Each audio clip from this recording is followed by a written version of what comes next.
శ్రీ గురుభ్యో నమః.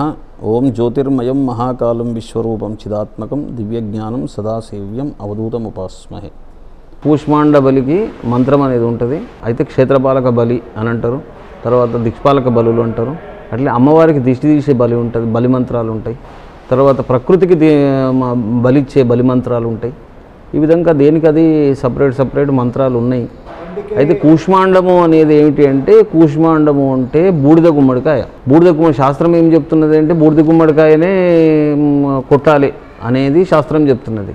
అయితే ప్రహతంలో ఏముంది అంటే, మంచి గుమ్మడికాయ, మనం తినే శాకాహారంలో ఉండే గుమ్మడికాయ ఏదైతే ఉంటుందో ఆ గుమ్మడికాయను అందరూ వాడుకుంటున్నారు.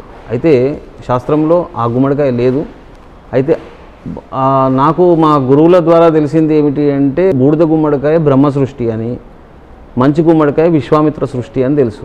అయితే విశ్వామిత్ర సృష్టికి సంబంధించిన వస్తువును అమ్మవారికి నైవేద్యంగా పెట్టొద్దు అని చెప్పేసి మా గురువుల ఆజ్ఞ. మేము చేసే పద్ధతిలో మాత్రం బూడిద గుమ్మడికాయనే వాడతాము. అయితే బూడిద గుమ్మడికాయ ఎందుకు వచ్చిందంటే, వీటికి బలులు ఉంటాయి కదా, బలి జంతువులు ఉంటాయి కదా, ఈ బలి జంతువులకు సంబంధించిన ఏవైతే వస్తువులు ఉన్నాయో, ఒక మంచి బలిష్టమైన ఆరోగ్యకరమైన పొట్టేరు లేదు దున్నపోతు, ఏదో ఒకటి ఆరోగ్యకరమైన ప్రాణిని బలి ఇవ్వాలి అనేది, ఆరోగ్యంగా ఉండాలి, మంచిగా పుష్టిగా ఉండాలి, ఆరోగ్యంగా ఉండాలి, అది మగదై ఉండాలి, ఆడదై ఉండకూడదు, స్త్రీ అట్లా ఉండకూడదు అన్నమాట. దాన్ని బలి ఇవ్వమని చెప్పేసి చెప్పిండ్రు శాస్త్రంలో. అయితే బూడిద గుమ్మడికాయను బలి ఇవ్వడం వల్ల నిండుతనం ఉంటుంది. ఒకసారి కొట్టి చూస్తే తెలుస్తుంది మీకు. కొట్టి చూస్తే దాంట్లో డొల్లతనం ఉండదు.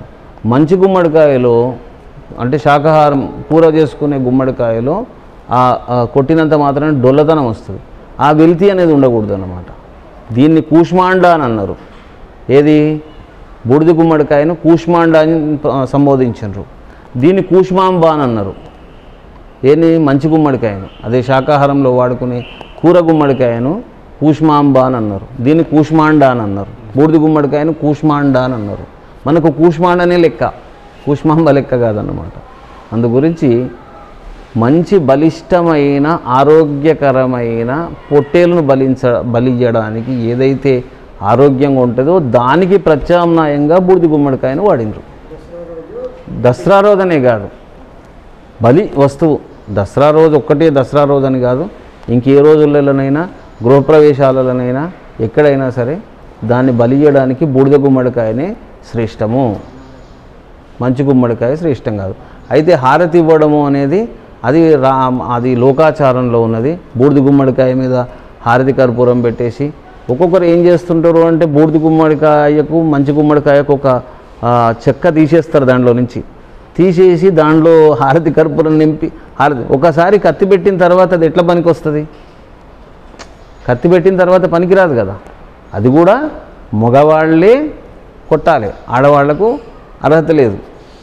ఎందుకంటే ఆడవాళ్లకు ఆ బూడిద గుమ్మడికాయ బలి చేయడానికి అర్హత లేదు. అట్లనే మనకు పెద్ద మనుషులు చెప్తుంటారు. ఏమని చెప్తుంటారు అంటే, మాంసాన్ని కట్ చేయొద్దు,